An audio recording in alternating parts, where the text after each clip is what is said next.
Good afternoon, everybody. Your Excellencies, ladies and gentlemen. It's wonderful to see so many people here gathered to talk about a subject that is on the minds of all of us, very much so. And also the people in Lebanon. We are streaming this live and taking it live on CNBC Arabia, so we welcome all of you. My name is Hadley Gamble. I am CNBC's senior international correspondent and anchor in the Middle East. I'd like to introduce all of my panelists. The former foreign minister of Lebanon, Gebran Bassil, welcome. Sigrid Kaag, minister from the Netherlands, and also the CEO of Damac Properties, Hussain Sajwani. Welcome, panelists. Before we kick off, I think it's really important to take a step back and think about what we're here to discuss. One of the things that we had previously decided to talk about, of course, were Arab uprisings across the region. However, with the significant amount of interest in the presence of the gentleman sitting beside me, we're going to focus a little bit more tightly on the situation in Lebanon. And I think that we can all agree that this is a situation that has potential for spillover across the entire region and implications for whatever happens from Washington to Moscow and elsewhere. When we think about what happens next in that country, a lot of concern, not just from folks inside Lebanon, but also for international investors. CNBC, obviously, the biggest financial news network in the world, something we watch very, very closely in terms of the numbers. The greatest thing about doing financial news is numbers don't lie. And unfortunately, in Lebanon, the numbers do not add up. Before we get started, I want to take a show of hands. 24 hours ago, a new government in Lebanon was formed. Can I see a show of hands of who in this room believes that this is a government that is actually going to be able to address the challenges as significant as they are in Lebanon today? Who believes that this is going to get it done? There is one hand in this room. Did I miss any? Two, maybe one, maybe two. This is incredible. Okay, so this is a government that nobody in this room, at least, believes can get it done when it comes to fixing the situation in Lebanon. This is a country in economic collapse. It's a story I've been covering for many, many months now, even years, I might say. To blame it all on the central bank governor is to miss the bigger point. I mean, Jamie Dimon from JP Morgan yesterday saying on CNBC that, central banks, they can do a lot when it comes to economies, but at the end of the day, it's not something that they can fix with a magic wand. It has to also be followed up by serious fiscal reform, serious fiscal commitment from finance ministers. And that's unfortunately something that we have not seen in Lebanon. Minister, can I kick off by asking you something that has been asked to me multiple times on Twitter and Facebook and Instagram? How did you get here? How did I get here? Did you take a private plane? I came simply on my own expenses. On your own expenses? Yes. I know rumors and lies circulate always on issues like this, but I'm used to this, and this is the reality. On my own expenses. Don't ministers make about $5,000 a month? How does one charter a plane on $5,000 a month? Not one Lebanese lira on the expense of the Lebanese treasury. Very simple. So this is family money? No, this was offered to me. As like to have friends like I that. I was invited We're here. not allowed to have friends like that when you're in government. You think? No. We're not either, unfortunately. No. I was invited here as my, position as a foreign minister, and I told them insisting that I will not be a foreign minister, and I insisted on this invitation. You too, you decided with the gentleman here organizing this debate on my presence, and I'm glad to be here. I did all my best, to have a new government in Lebanon and not to miss the opportunity to be here, to always be vocal about my country and about the opportunity that we have now. But technically you do not represent your government anymore. You're leading the largest political bloc, but you are not, in fact, a minister. Yeah, exactly. I'm no more a foreign minister. So a lot of people are like, why is he here? No, I can be here, many former foreign ministers are invited here. And on top of my position as the head of the biggest parliamentarian bloc. Also, the president of the republic asked me to represent him, but even without your this, father-in-law, we don't need this. I'm here.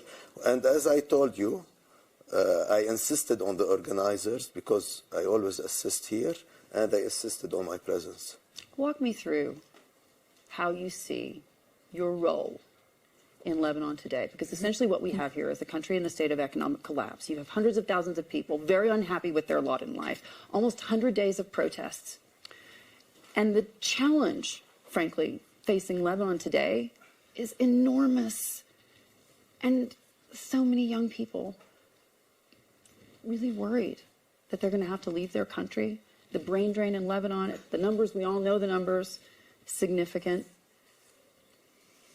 Is it moral bankruptcy that a government can continue to kick the can down the road again and again, not addressing the fiscal problems of Lebanon, and then decide to form a government that no one in this room and a lot of people in Lebanon don't actually believe will be successful? Is that not a crime against your own country? You know, first on the government issue, it's very normal, and the only solution is to form a government. How can you run a country without a government? You know, we are a parliamentarian regime, and when the government, the prime minister, decided to resign, it's only normal to follow the constitutional process and form a government. But it's a government no one believes in. Let me tell you something. This government will prove either credible or no by its actions.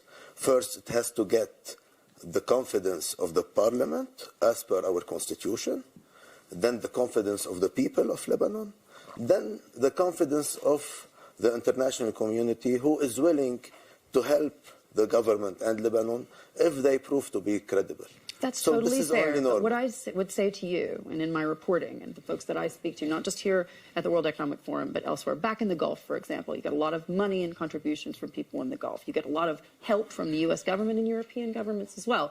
I've asked the Saudis, the Qataris, and generally the message seems to be, off record, that they're not going to back a government that is backed by Hezbollah. So what needs to be the solution there? Because what you're proposing is not going to work. And there are hundreds, thousands of people who are very, very angry about that. You know what I think is that we are here because of wrong policies adopted since 30 years. Fiscal, monetary, economic policies in the country since 30 years. This is accumulation that made us reach this level.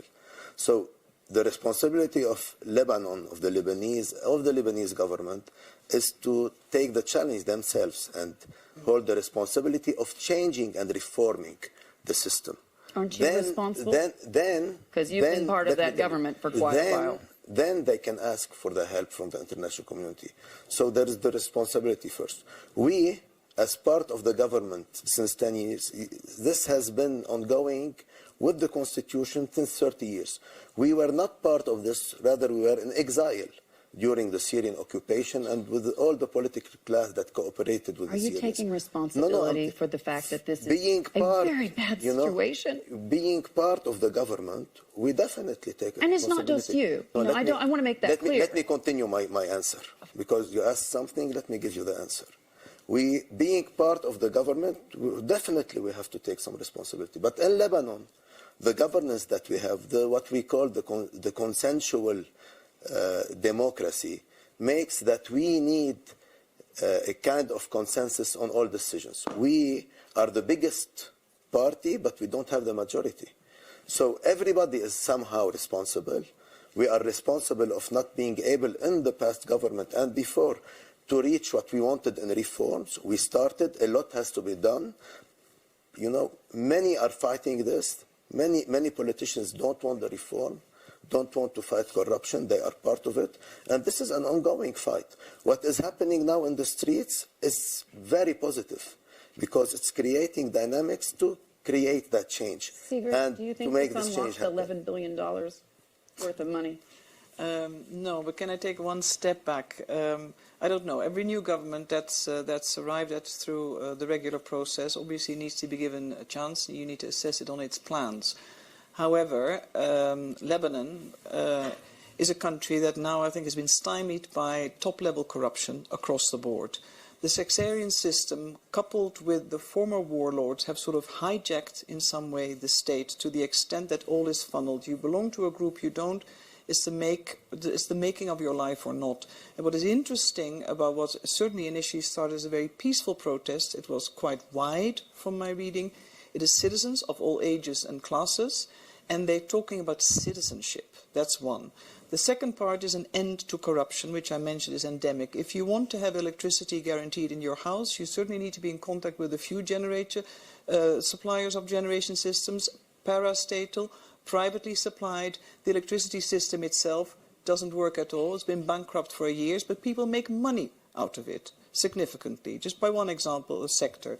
The World Bank has demonstrated the country is in all levels almost bankrupt. This crisis is compounding it, but it is structural and endemic. And government, and being in government or being out of government or being in parliament is almost irrelevant.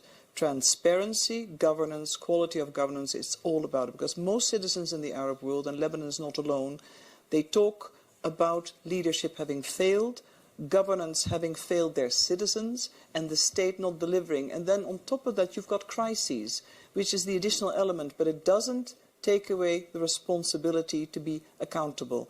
And I mentioned on purpose the example of my own country. I basically financed to be allowed to do this job because my salary is 6,000 euros a month. I used to make more before this. That's it. And you spend 20 euros too much by mistake, you're out. It's a transparency issue to the highest level of standards, and I think that's what we have to strive for. Does the international community want to help Lebanon? Yes, of course. Lebanon is, I've always said this before, is a regional public good. It provides stability, provided security in a very volatile region. It's a unique country, highly civilized population, young people. It has so much to offer, but it's so painful to see a country that could be a model of consensual democracy turn away that actually is providing a disservice. The Syria crisis has been one blow too many to the infrastructure, social infrastructure, the cost of hosting very generously a large population in addition to the Palestine population who came in 48. But Lebanon citizens are a victim also of the system that is in play, and it's not the outsider. The outsider is the additional burden the system cannot cope with. We need to assist Lebanon the same as we need to assist Jordan or Turkey or other countries because they provide also a humanitarian service where the European countries may not actually want to step in. But money needs to be spent wisely, results need to be demonstrated. And there is responsibility where they're in and out of government. In many other countries, people have to step down for the mistakes of their predecessors. We have a system, sometimes a bit extreme, we feel it. If any government before you managed to mismanage the country collectively, basically, you're still accountable, you're responsible. 30 years? You're accountable. Walk me through this. Yes or no, would you, as a European minister, unlock that money for the government that's just been put in place? Well, we don't. We have another policy. Most Europeans don't. We never provide direct budget support anymore to most countries outside of the European zone for many reasons of corruption, transparency and management. Otherwise, we become accountable for the acts of others over whom we have little control. We provide mostly support through the World Bank, the UN organizations or select NGOs. The budget crisis, I think, is something that certainly is reflective of the way the country has been run. And there are schemes, there have been what has been called sort of pyramid schemes of investments where it's the same select few that seem to benefit. And I think the demonstrations in the street, from the grandmothers to the students to very many people are middle class. They want a change, and I believe that they want a social dividend from their country. It is a beautiful place. It's a remarkable, unique country. It's a mosaic. It has a Christian president. It knows how to manage consensuality. But to my mind as well, you see that in Iraq too, being of sectarian affiliation doesn't mean the citizen doesn't have the right to rise above it. And I believe that's also the voice. Sectarianism cannot be waged to capture people in their identity. It's one identity. The first identity, and the Lebanese are so good at this, the moment they get on the plane, they have nothing but the Lebanese flag. And the state and the nation and identity needs to stand for that, to my mind. That's the way to overcome crisis with a view to the future. And young people have a right to live in their country. I mean, I'm happy to be born where I'm born, but it's not bad to be born Lebanese. Sigrid touched on something really, really important, which is, of course, the Lebanese people, the young people that are forced to leave the country as a result of the fact that there are no job opportunities. But she also touched on another thing. Lebanon is beautiful. I love Lebanon more or as much as my very own country, and that's saying a lot for a patriot of the Americans. But I have to ask you, Minister of Electricity, all those years, what happened? You said that there would be 24/7 electricity. The lights go out on a daily basis, on an hourly basis. What happened? Yeah, the two boats. What? The boats. You have two boats. Yeah. You got both. Not you. This is not exactly. I mean, there are the this is boats. not exactly environmentally friendly either. I mean, if I'm sitting in Gazir and I'm going to Beirut, it takes me 2 hours on a crumbling road. But besides that, it also means that I'm looking down at the beautiful skyline of Beirut and I can't see it because pollution. So you're destroying the environment, and at the same time, you're not providing 24/7 electricity. What happens? Let me be clear on people who don't know the reality. Lebanon has been a country of immigration since ever. That's why we are 4 million in Lebanon, and we are 14 abroad. That's good and bad at the same time, because the 14 millions are giving Lebanon limits that are really around the world, and Lebanese are successful by nature. So they hold the message of the Lebanon of diversity and success. Unfortunately, and this is the reality since ever, we have a malfunctioning system because of confessionalism. And what the young generation are calling in the streets is to have a secular system whereby citizens are equal. And don't you think you're supporting confessionalism? Let me get to your question. I'm not trying to avoid it, but I'm only describing a situation where a big chunk of our political system is based on that confessionalism. And this is what's making the ability to take a decision based on the will and agreement and approval of all these confessions, even, unfortunately, on issues like electricity. Now, asking me this, as if when we came to the government, the Free Patriotic Movement, as if there was electricity, no debt. We came, there was no electricity and no plan for electricity. I get it, but you promised 24/7. You did not get it. No? Why? Why you did not get it? Because you're asking, and it's your right. Because we presented a plan. I start to see why there's no actual confusion in Lebanese politics. We presented a plan on this issue, for example, as much as for trash and other things related to money. We are against the fiscal and monetary policy that is adopted in Lebanon. We were not able to change it until now, unfortunately. We were not able because we That's are a long not time not to be able to fix it. Yes, this is the reality. We have this system, that we cannot force. She was talking about transparency, and she is 100% right.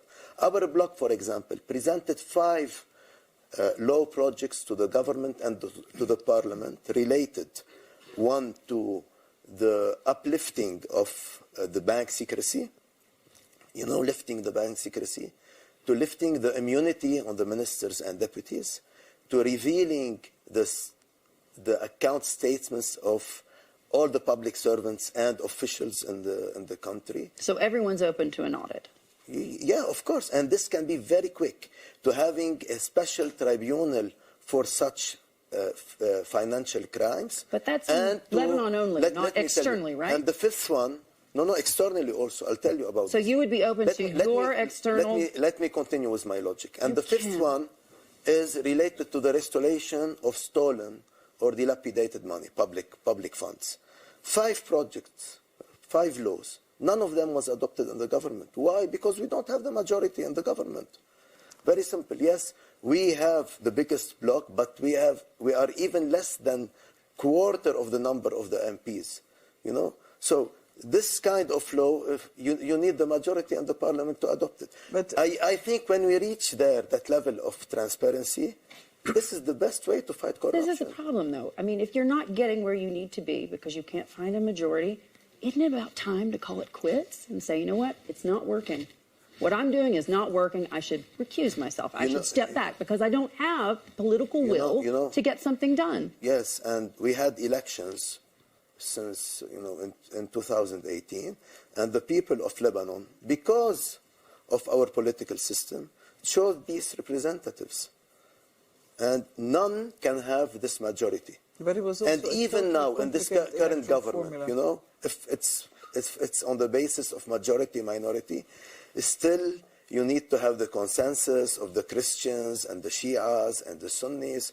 This is the sad reality of countries like But I Lebanon. think, I mean, we understand it's a confessional system. We understand it's arrived out of also the civil war, the tariff agreement, but I think the 2018 elections were stymied by one thing. I think you needed a PhD in mathematics to understand the outcomes of the formula. And the time lost, I remember, in the consolidation of the package was precisely everybody wanted to know the outcome on the forehand. The beauty of it was there were some surprises. But the system reconsolidated itself. The second part is consensual is fine, but all the discussions, like most coalition governments, be they non-sectarian, means that people come often to political compromises, then they present it to Parliament and hopefully it passes.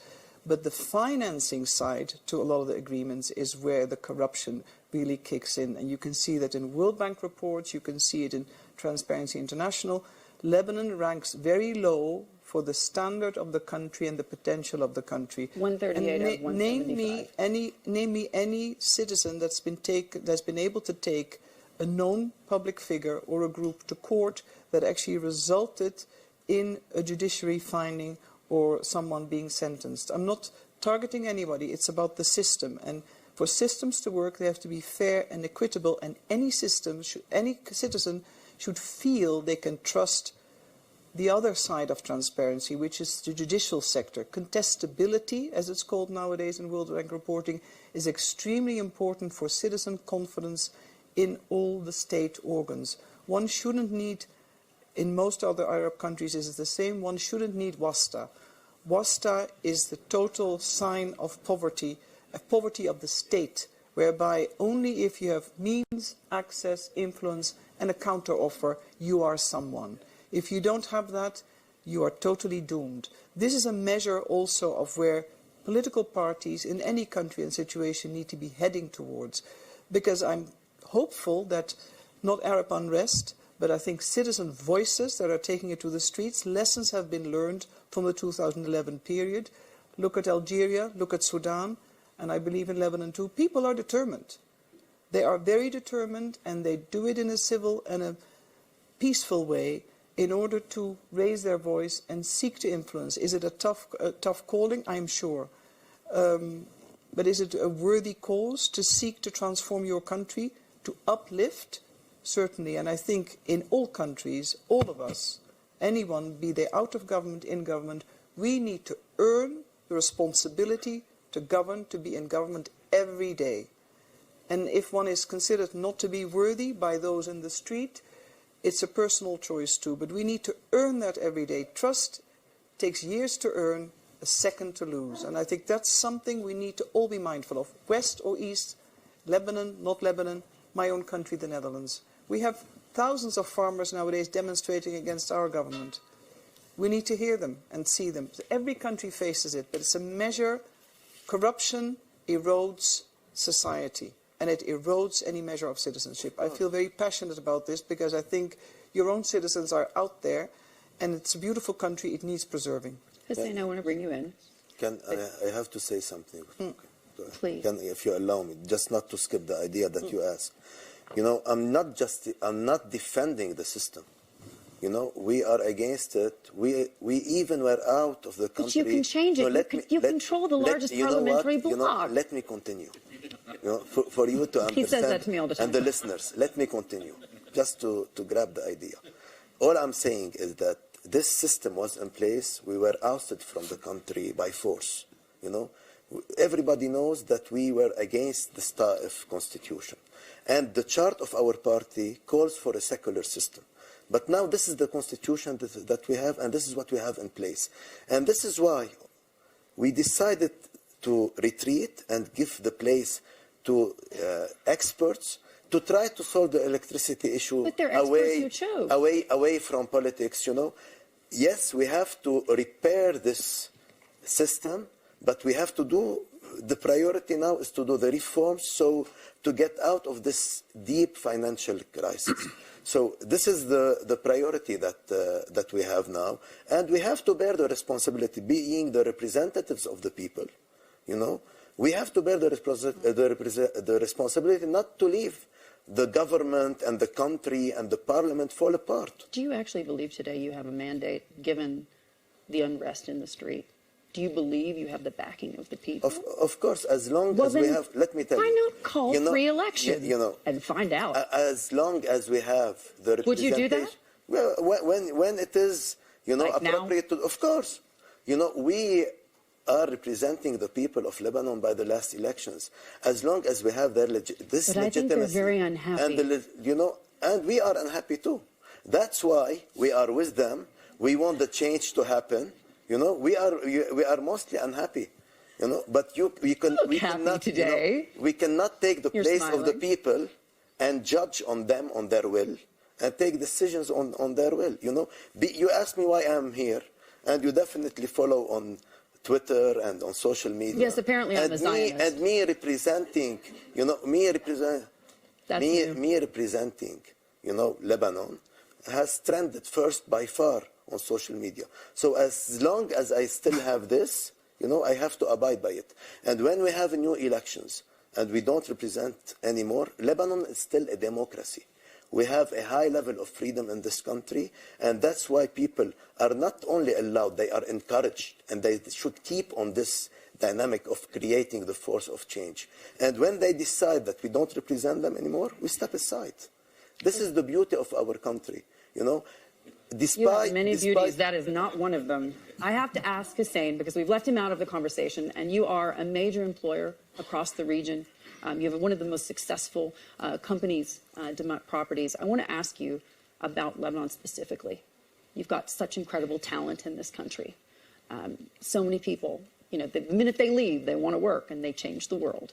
But in Lebanon specifically, given the things you've heard today, and what you've heard over the last several months, with hundreds of thousands of people taking to the street, very unhappy with their government, and understanding as you do balance sheets and when numbers don't add up, would you invest more in Lebanon today? Can I bore you with a little bit of introduction? My father told me, don't be in politics. And I'm glad I listened to him very carefully. Listening to those two people here, I never want to be in politics. But as a businessman and looking at the region, your heart breaks what's happening. I think the situation is much deeper than a bad or a corrupt government or a dictatorship government or a democratic government. Those are, we have all mix of them in the Middle East. But I think a lot of time we don't address the main issue. Some of those governments brought by the people. So why the people in the last 10, 20, 50, 60 years could not elect good government? We need to ask that question. Lebanon is a 60 years democracy, the oldest in the Middle East. And to be fair, it's not a corrupt democracy. It's not, people don't, when the voting is there, it's at least fair. Nobody comes and says, there's a cheating. So people in the Arab world, I'm not talking about Lebanon, in the Arab world have to learn when they go to elections, they elect not the person they like, not the person from his religion, not the person because it's his tribe. And this is the biggest disaster we have. And we live in it, not in election, in every day, in hiring an employee. I mean, I as a businessman get so much pressure. Oh, he's my cousin. I say, I cannot operate that way. And a lot of people dislike me because I don't give those favors. My own family members work in my company. They have to perform. If they don't perform, thank you. One of my family members, I kicked her out after 4 years. I said, enough is enough. I can't take you any longer. Okay, so the challenge we have in the Middle East, people are, not being professional in their elections or in their decisions. It's going by emotions, religion, sectarian. That's totally not acceptable. Number two, we cannot forget the foreign interference. This region, 20th century, I read history, I like history, has been the disaster century for the Middle East.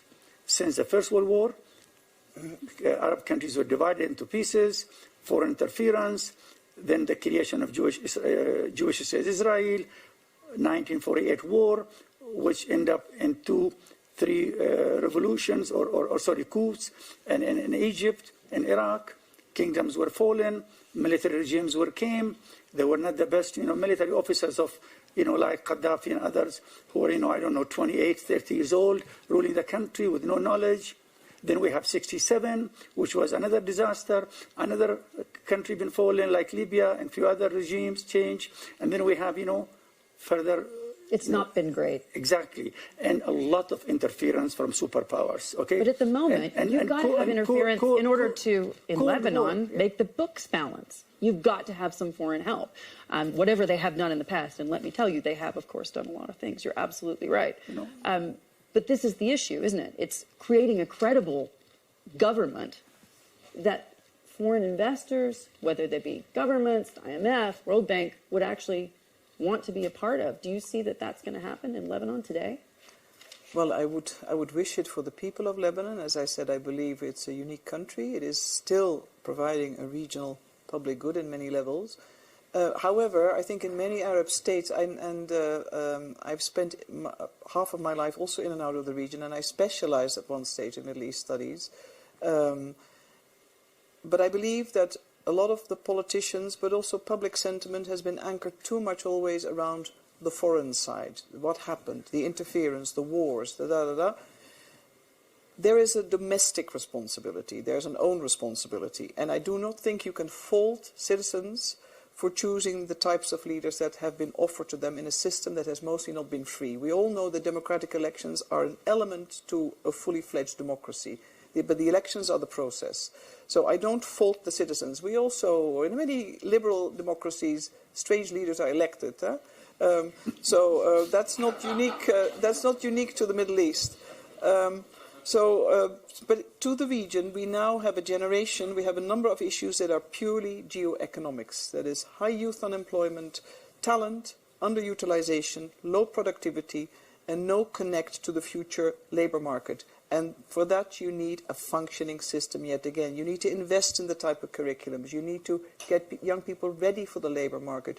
You really need to tackle the gender gap once and for all, not just from a societal perspective, to have equality and equity, from an economic dividend perspective. I mean, Europe is an aging continent, but you have the reverse problem, but turn it into an opportunity, and that has nothing to do with foreign interference, has nothing to do with the 20th century. There's heritage, yes, but there is own responsibility. One cannot maintain this semi-decolonized mindset as if you really, in a way, want to always externalize. The region is wonderful at externalizing. I found when I first came to Lebanon as Undersecretary General, I felt that actually Lebanon was never spoken of. All the beautiful newspapers, they have a few less now, they had to close down, were speaking about every possible problem in the world, particularly in the region, but nobody actually published significant amount, sort of the mirror, what's happening in this country. Everything was a mu'amara. Everything was, and everybody was inviting the conspiracies to come in. But that's an exploitation of your own domestic sovereignty, and it is a big mirror, or rather a cover, behind which you hide your problems. The point is, bring it in, start to deal with it, take responsibility. This is the 21st century, and I find that very mature of a lot of the young people, but also the middle classes, the workers that have been demonstrating in Algeria, in Sudan, in Lebanon. A country that's really fallen foul again of the new sectarian agenda is in Iraq. And of course regional proxy involvement and interference, for sure. But it is the state. Sovereignty also has to be built, preserved. And from there you can build out. It's not a theoretical model, it's hard work. And I'm not underestimating all the challenges in such a volatile region with competing interests, also from outside. But that's where the state is so important. It's also personal responsibility. Yeah, but I don't blame if you allow me, see, I started saying, number one was the responsibility of the people. They have to fix their behavior, okay? But we also, unfortunately, cannot ignore continuous interference of the foreign powers in every country. And foreign doesn't mean it's America or Russia or Iran. I'm sorry, Can be all within of the region. Okay, I mean, look what happened to Syria. You know, I am not a politician. I am not saying the regime is good or bad. That's not my job. But in the Arab uprising, 8-9 years ago, we have, you know, some interesting examples. Let's take an example. We have a lot of good and bad stories. Let's take an example of Oman. I think we had a very wise leader, okay, who there was uprising, there were demonstrations in the street. Look at the history, how he handled them carefully and how he, you know, reacted toward them. He didn't use force and he solved the problem and the country is moving very well. Okay, there are some good news in the Middle East. If you look at the Middle East, in Saudi Arabia, the changes they're doing today are very good changes, allowing the women to drive and to work. I've been last couple of times in Saudi Arabia. I'm surprised and shocked with the changes on the ground. Okay, I know Saudi Arabia for 30 years. I've been doing business. Okay, so there are some good stories, but there are some horrifying stories like Syria. 2/3 of the population is living in camps. It's terrible, and I think what sometimes people discuss, in my view, is a Panadol. That, we're going to give Lebanon another $1 billion or $10, whatever, you know. That's not going to solve the problem. The problem is much bigger than a donation of a few $1 billion. Yeah, the problem is very deep. I want to bring you on that, and that's absolutely correct. Speaking of creative and interesting leadership that we see in the world today, the last time you were here at the World Economic Forum, you spoke to a dear colleague of mine at CNN, and you said to her that you could teach the United States and the United Kingdom something about running a government when there was no government. You were essentially saying you didn't need a budget. You didn't need all of this, these extraneous variables. What I would say to you is Boris Johnson was reelected in a landslide, and Donald Trump, whether you love him or hate him, has created an incredible economy in the United States. What could you teach them? What have you created in Lebanon today? No, this is not an economic disaster. Let me tell you what I said. Economic disaster, and sir. what is the reality? The reality is that we came to these two governments where we had 12 years of no budget in Lebanon.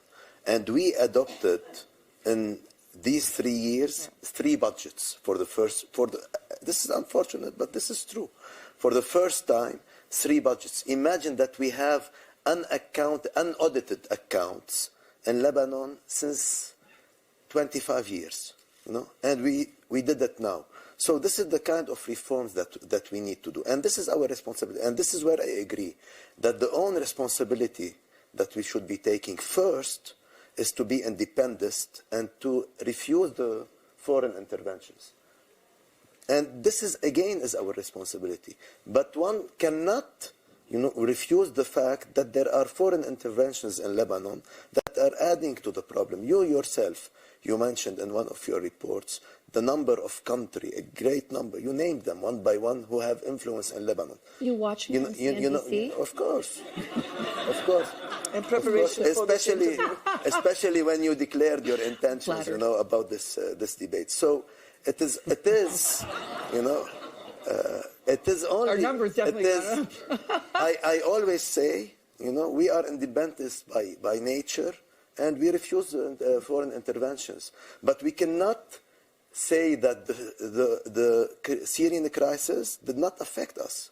We cannot say that encircling Lebanon with what's happening around them is not affecting the economy. We cannot say that the presence of 40% of our population as refugees and displaced, 200, imagine in any European country if an economy of Europe can withstand with 200 refugees per square kilometer. This can add to the crisis. But this does not justify what's happening, because I think that we can fix the problem not by foreign aid. First, this is why we have an opportunity now to reform for the first time Do you think our it's a historic system. opportunity? You know? And the reason I ask this, it's a historic opportunity because at this time you have partnered with Hezbollah, which is a U.S. designated terror organization. And I understand they're a political party in Lebanon. But at the end of the day, this is a historic opportunity because as a result of maximum pressure, whether you love him or hate him, President Trump has put Iran in the crosshairs. And that means their economy is significantly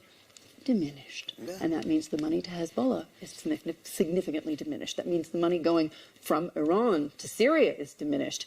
So you have a historical opportunity to diminish their influence in Lebanon. Can you do that today? Because frankly, a lot of people would like to see that happen before they actually help you with the economic situation you find yourself in. Yeah.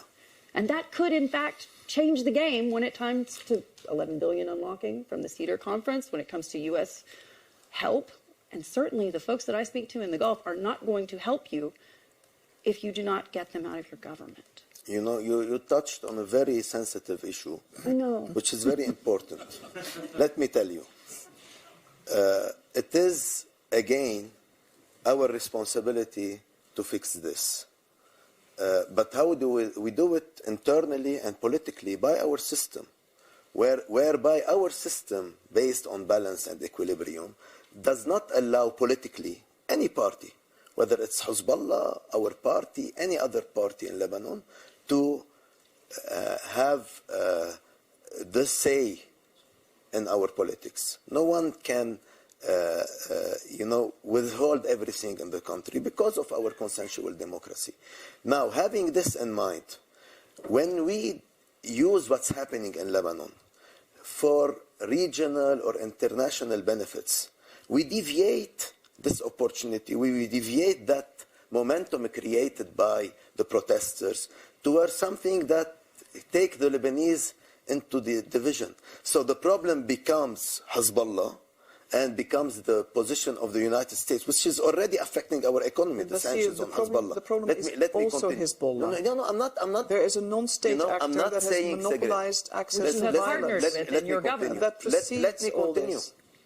I'm not saying that this is not considered, at least, as a problem by some Lebanese and by the outside the international community. But what I'm saying, if you deviate what is happening now in the streets for an issue that is called Hezbollah, then the Lebanese will be divided on this issue, where they are united on fighting corruption and reforming the fiscal policy that we have. Exactly like happened in the Arab Spring. You know, you want Lebanon to turn it into Syria, into Iraq, and to have chaos? Isn't and this to the have, argument of all Middle East dictators, that it will all fall into chaos if we don't? If we don't stick to the old regime and the old system? All I'm saying, don't deviate that, and let us have unity on fighting corruption and reforming. And the issue of Hezbollah or any other political dispute that we have on this place, for example, let's deal with this, and not disregard it. But don't mix it, don't put it, as per some officials, foreign officials, saying that this is why the Lebanese are now protesting. It's for more freedom. No, they are protesting because they lost their money. They are losing their job opportunities. They are not united on any particular political issue. They are united into having their rights and reforming their country. And this is why we are with them. And this is why they are right. And this is why this should continue. But you weren't with them in all of the years that you've been in government to fix this situation. By creating, a topic where the Lebanese are not united on it. Can I just disagree yes, on one point? I mentioned on purpose Algeria and Sudan, for instance, because the first generation and the specter of conflict and the descent into total violence, such as Syria or other countries in the region, has been used a lot to say, don't demonstrate anymore, don't ask for more, your citizen rights can wait, because look what happens elsewhere. No. This is not the case. These are we are asking them to continue, yeah, but not at all. No. This idea of, you cannot raise your voice above the voice of the... I'll finish my sentence, please. So the whole point is, politically, the specter of possible civil war, particularly in Lebanon, has been waged all the time for people to actually stay home. And this doesn't work anymore with young people, young generation. All these new generations are actually blaming their parents that they stayed in the mindset of the fear, which is very understandable because it's still fairly recent and it's been a very traumatic period in Lebanon's history. But the second generation, the second wave now of what we see of citizens claiming their rights to dignity, normal life, security from the state, and in the case of Lebanon too, of course, the big issue that no other actor should have arms outside the control of the state, only the Lebanese armed forces, that's particular to Lebanon. All these are issues that cannot be washed away. Corruption is endemic, but it's also a symptom of a bigger system failure. And I think that's the thing. You can handle corruption, but you need to tackle all the other arms and organs of state, how it's done, how it's managed. That's a big reform agenda, but that's bigger than only the financing. And CEDRE is the solidarity and support of the international community, with Lebanon in particular, to say we are with you. But one, whomever is in government or in parliament or in public service, needs to be up to the task. And the intertwining of public servants with parties and financing, I don't think is going to work anymore. Would you be I have a open? question. Sure. I mean, the democracies are not working in the Middle East, very obvious. Iraq, Lebanon, other places been tried. Dictatorships are not working. What is the solution? Both those are the two models around the world, isn't it? None of them is working in the Middle East. Well, I don't think you can say democracy isn't working. Democracy is a slow process. It needs to be allowed to grow. And actually, as I mentioned before, the simple act of voting is not sufficient if the system itself doesn't respect the outcomes. Parliament doesn't work, a police system, the judiciary, it's an entire process. But to say it won't work, sometimes, as is said, it won't work because dictatorship is better or monarchies are better. It's for people to grow and decide this. But what you see in the 21st century with levels of education, transparency, information, most people know how it can be done and they're willing to work for it and peacefully engage around it. I think that's a very, very big step. But it's ultimately the choice of the country how it wants to organize itself. It's also the choice of the investor. If they find that the ease of doing business is proper, if they make a safe investment on their money, or if actually it gets funneled away into an illicit economy at the end of the day. That's affiliated sometimes with arms trade, drugs, etc., etc. We all have these issues. But citizenship needs to be lived and needs to be articulated. I'm not the expert on democratic processes elsewhere, but what's interesting from Santiago to Lebanon to other countries, the nature of protest is the same. Some of them are against the results of globalization, but the demand is always respect, citizenship, dignity, and a future in my own country where people want to build it, or the right to live elsewhere. I understand you. I know I'm not talking about conspiracy theory and all that, but the problem in the Middle East, when there is a democracy and there are 10 political parties, there are 10 different countries around the world to support every party. And that's they become a puppet for those countries. And I have not seen around the world very many countries where foreigners interfere in supporting political parties like the Middle East. This is one of the biggest challenges we have. Okay, you create a democracy and foreigners can support. It isn't like they're falling on ground that is infertile. Correct. And that has to do with personal responsibility. We do have to wrap it up, but I have a question for His Excellency. You have to couple democracy with civil states in the Middle East. Yeah. And, this is the only solution. As long as we have the war of gods in our region and our countries, and as long as we have foreign interventions as such, take, the big interest related to everything. So what is our responsibility, the peoples of the region, is to couple democracy like in Lebanon. What is missing is a civil society. And the civil state. Yeah, one last sentence I have as I said earlier, that we as an individuals have to do something. We complain about corruptions. Each one of us has to look at himself and say, am I supporting corruption? Am I corrupt? And I think a lot of percentage of people, they don't do that. And number of people who go in the streets and claim and say we're going to fight corruption, next day he's himself supporting corruption. Problem comes in us as individuals. We need to fix ourselves as much as we need to fix the political regimes and other issues. Minister, I'll leave it with you with this question. Today, Lebanon has above 35% unemployment. And when we talk about the brain drain of Lebanon, which benefits every other country in the world, but unfortunately has a detrimental effect on your future, the latest data that's available suggested that 40% of men and nearly half of all women Lebanese graduates immigrated from 1999 to 2007. When I speak to mothers in your country, those mothers that were holding the lines of protests, they are deeply concerned by the fact that they have to send their children away from their country to find jobs and economic opportunity. Do you not have a moral responsibility here? If you're not doing it and if you're not getting it right, you need to step aside and let someone else come and do this job, because you haven't gotten it right so far. And your country, this beautiful country of amazing people, is being destroyed. Yeah, you know, it is again the responsibility and the will and the decision of the Lebanese people to decide who will rule and who will govern. In my position as foreign minister, you know, I gave much more time on the immigrants and on bringing them back to the country, connecting with them. And under my term, it was for the first time that the Lebanese abroad had the right, through a law, to recuperate and restore their Lebanese nationality, and more important, to vote abroad.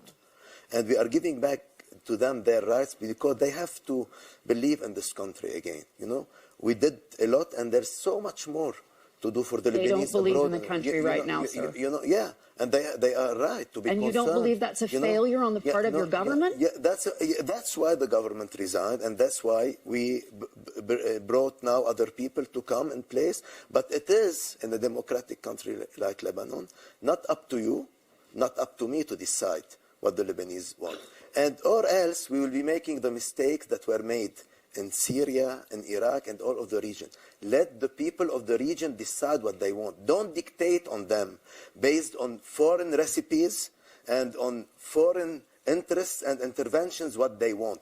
Let them decide what they want, what the international community can do, helping the peoples of the region to secure for them fair and free elections. Fortunately, we have it in Lebanon. Unfortunately, governments are lacking good governance, and that's why what's happening in Lebanon is very healthy to make that change into a secular state, that change into a reformed system based on the fiscal and economic policies that were adopted. We need a productive economy to create jobs. We cannot have a country without agriculture, without industry, based only, you know, on being...